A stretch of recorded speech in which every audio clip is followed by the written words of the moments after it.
Oui, je viens de terminer là en juin dernier.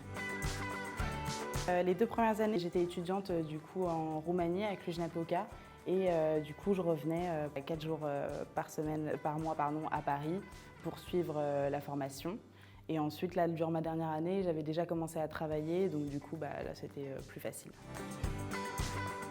Je pense que la formation de l'ESO, c'est la formation la plus complète à mon sens, même si elle est peut-être plus longue, elle est peut-être plus intense, mais ce qui nous permet d'avoir le bagage nécessaire pour pouvoir débuter l'orthodontie. Et l'ambiance était très cool et détendue. C'était assez sympa de rencontrer des gens d'un peu toute la France, du Mexique, de la Suisse, d'Espagne. C'est pluriculturel.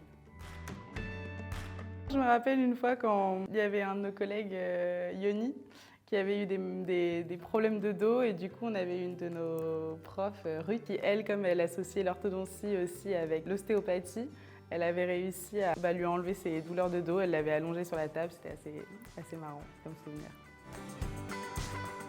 Parce que j'aime bien l'idée de pouvoir aider les gens, faire en sorte que leur quotidien s'améliore, etc. J'aime bien le côté où toute la journée on parle, on a un contact humain et on n'est pas derrière un écran. Et après du coup le dentaire, ça m'a plus attirée parce que je me suis dit les études sont moins longues que la médecine et aussi les horaires sont un peu plus modulables aussi, c'est un petit peu plus pratique. Les voyages, je pense que c'est ce qui me plaît le plus. Dernièrement, là, je suis partie en Asie et ça m'a énormément plu. Où ça en Asie?